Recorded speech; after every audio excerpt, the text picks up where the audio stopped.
ভিডিওটা ভালো করে দেখুন। কিছু দেখে ভুল বুঝতে পারছেন? যদি বুঝতে না পারেন তাহলে আমি বুঝিয়ে দিচ্ছি এক্ষুনি।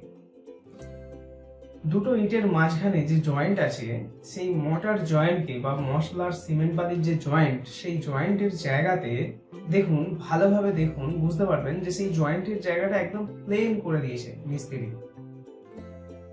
এখানে পরিষ্কার বোঝা যাচ্ছে যে একজন মিস্ত্রি কতটা অনভিজ্ঞ হলে এই কাজ করতে পারে।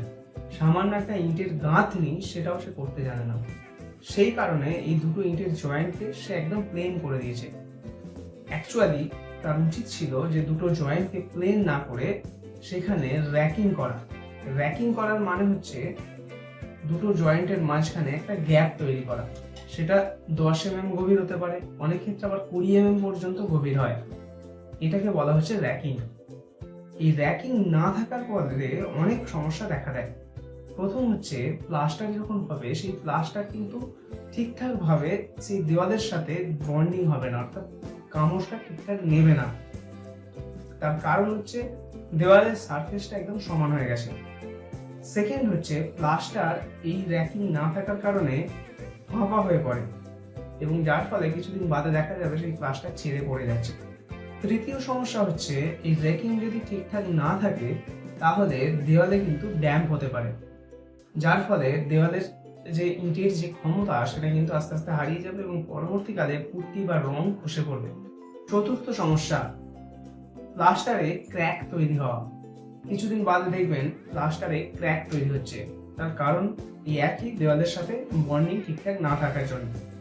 এবং লাস্ট বা পঞ্চম সমস্যা হলো যে দেওয়ালে যদি র্যাকিং না থাকে, ধরুন আপনি সঙ্গে সঙ্গে প্লাস্টার করছেন না, আপনি 1 বছর 2 বছর বা অনেকদিন পরে প্লাস্টার করছেন, সেক্ষেত্রে সেই দেওয়ালের যে সারফেস তাতে ধুলোবালি পড়তে পারে, তাতে জল পড়ে শ্যাওলা জমতে পারে এবং তার উপরে যখন আপনি নেক্সট টাইম আবার প্লাস্টার করবেন সেটা কিন্তু সেইভাবে সেই দেওয়ালের সাথে বন্ডিং তৈরি হবে না বা দেওয়ালের সাথে সেই কামড়টা কিন্তু নেবে না। সেক্ষেত্রে আপনি যতই সেখানে চিপিং করুন বা ব্রাশ দিয়ে ঘষুন, সেই আগের মতো র্যাকিং না থাকার কারণে কিন্তু সেই র্যাকিং এর যে ক্ষমতাটা দিত বা র্যাকিং করলে যে কামড়টা হতো সেটা কিন্তু কোনোভাবেই আসবে না। আর পুরো দেওয়াল আপনি ওই জয়েন্টে যদি চিপিং করতে যান তাহলে তো আপনার প্লাস্টারের যে খরচ তার থেকে চিপিং খরচ বেশি হয়ে যেতে পারে। তাই ভবিষ্যতের কথা আপনি আগেই ভেবে নিন এবং যখন দেওয়ালের গাঁথনি হচ্ছে যদি মিস্ত্রি ভুলও করে তাহলে আপনি তাকে মনে করিয়ে দিন যে দুটো ইটের জয়েন্টে র্যাকিং করার জন্য বা দুটো ইটের জয়েন্টে একটা খাঁজ কেটে দেওয়ার জন্য, যেটা দিলে পরবর্তীকালে আপনার প্লাস্টারের সুবিধা হবে।